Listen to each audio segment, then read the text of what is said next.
pintuan para marinig niyo ako ng maayos.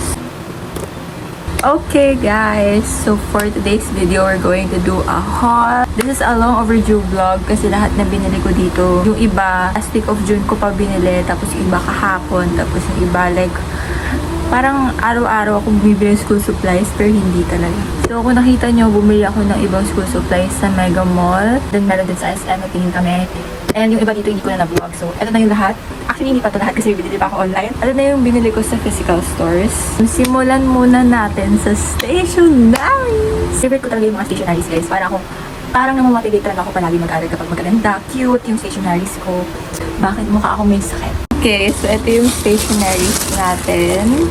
Yung iba dito, binili ko sa Mega Mall, and yung iba is binili ko sa SM Santa Mesa. I-indicate ko na lang kung saan ko binili na store. Simulan muna natin sa paper. Ito, lahat ng binili ko dito is yung mga essentials lang siya. Actually, hindi ko alam yung essentials ba or anik-anik lang. Pero again, lahat ng binili ko dito is hindi siya sinabi na required talaga ng teacher ko. Kaya medyo kulang pa yung iba kong school supplies. Binili ko lang talaga yung mga essentials na pwede naming magamit pagdating na ng new academic year. So, for example, hindi ko pa binili yung mga notebooks ko, yung mga binder na need for senior high school, kasi baka may required color, may required per subject na parang kailangan magpapasa ka ng notebook. So, hindi ko muna binili yung mga ganun, guys. Art paper.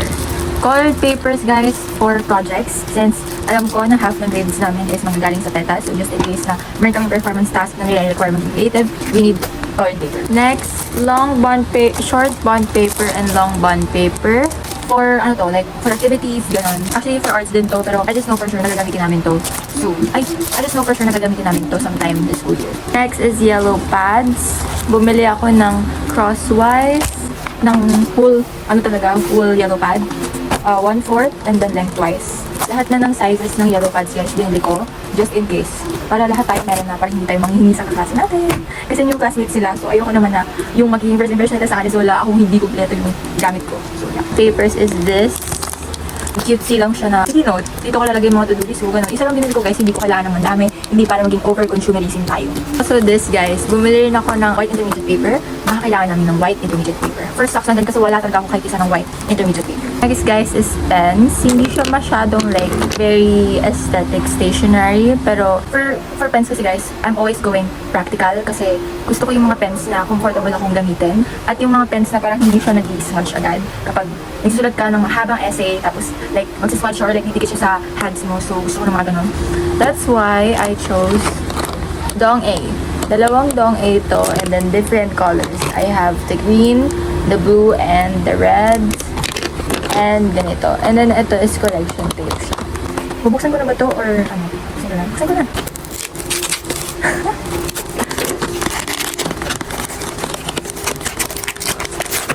0.5 tip na ball pen. This are 0.7, 0.5, and 0.7.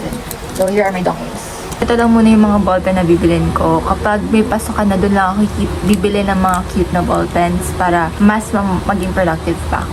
And of course, for other stationaries, at first, we have the M&G correction tape, 30M times 5mm. Maganda to, guys. Sobrang dami nitong, sobrang dami niya. Sobrang laki niyang correction tape. At ayoko ng correction tape na mabilis maubos. Kaya bumili ako ng sobrang laki. Okay lang, guys. Mag-share ako sa mga kaklase ko. Okay lang saan ko manghiram kayo ng correction tape. Madami naman to. So, hati-hati tayo dito, guys. And then, ito din, correction tape. Nakita niyo na kanina from Dong A. Parang ano siya, parang pen na correction tape, which is you. Pipress mo lang dito sa labas na siya. Alam niyo na yan, guys. Bubuksan ko na ba? Buksan ko na? Ano naman ito bubuksan, guys, sa pasukan lang para hindi siya madumihan. And we also have tape dispenser. Useful to para sa akin para may sarili din akong tape dispenser. Kasi naman yung parang tape lang, tapos may hirapan pa akong hanapin yung ano niya, yung end niya. Kaya ayun. Okay naman to, guys. Very efficient. Very efficient. I also bought stapler. Kahapon ko lang to binili. Kasabay to ng iba kong binili, and I will show you that later. And yung ano niya, number 10 yung staple size niya. So, this is efficient. Baka maraming papers na kailangan naming ipagsama-sama. So, stapler is the one to go. The one to go. First, kasi wala akong scissors. At yung ginamit ko pang panggupit kanina is yung parang pangtela. Ito pa yung ginamit kong panggupit, guys. Parang pangtela talaga siya. So, buti na lang meron na akong gunting. Ito another tape, guys. Ano naman siya? Glue tape naman siya. Para, ito din, efficient din to. Kagaya na ito, na hindi mo na kailangan natin yung end. Ito naman, automatic, didikit na siya. You just have to swipe it. Swipe it! Hindi ko na muna bubuksan yung mga ganito ko para hindi siya madumihan and baka mawala rin kasi siya kung gagamitin ko agad. So, kung muna siya bubuksan guys. Pero all of this, very efficient siya. Makakatulong siya sa akin for this upcoming school year. Next is highlighters. Kung ano na ito highlighters ko guys, I don't need so many highlighters. Kasi hindi naman tayo magko-coloring dito guys. Mag-highlight na naman tayo ng mga words. So, hindi natin kailangan ng maraming markers. Okay, speaking of markers muna tayo. Sa Dong A whiteboard marker, matagal siyang mag-last guys. So, I recommend this. Pag magbo-board work tayo sa math, you need this.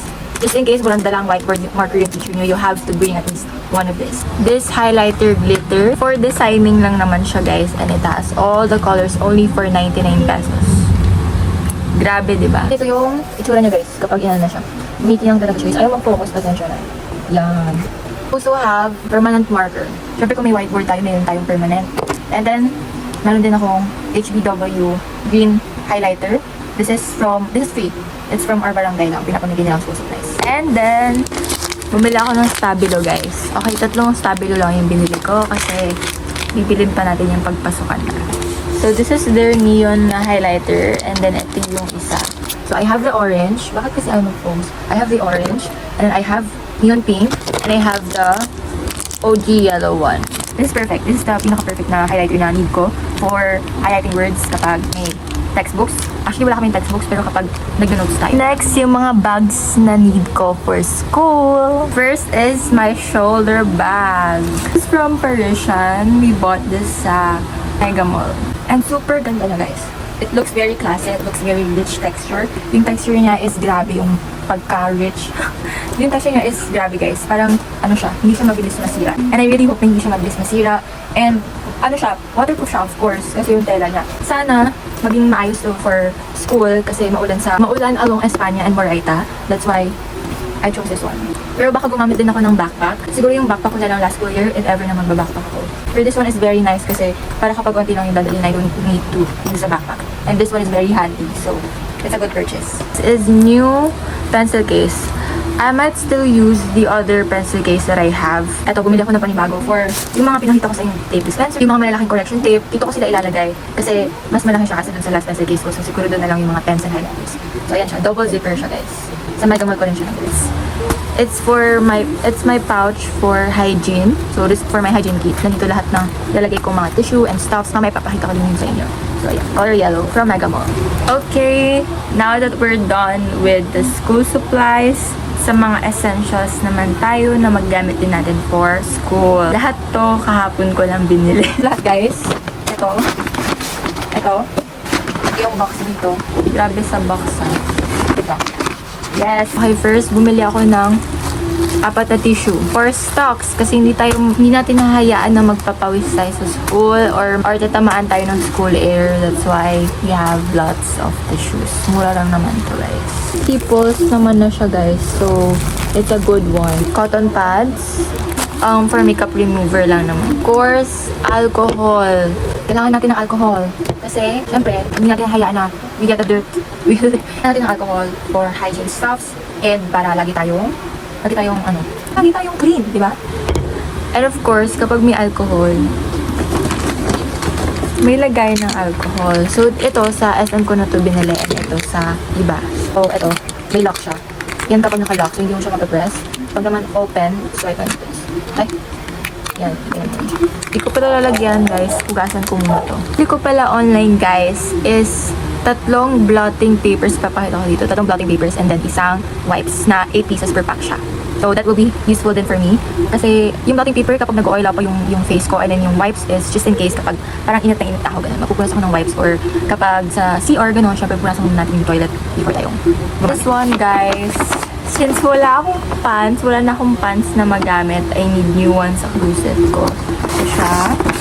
Sobrang ganda niya guys, as in. Isa to sa mga favorite purchase ko. Sobrang haba. Colored parang denim, dark navy blue denim siya. So yeah. Then this one is my favorite purchase too. Because I love shoes and I love rubber shoes and I love sneakers. Lahat ng klase ng shoes. I love collecting. Super nice, right? So nice. Tamaan pa. Color ano siya? Brown. Sobrang ganda. Bagay to for different events. Pwede rin siyang for everyday use. Everyday use.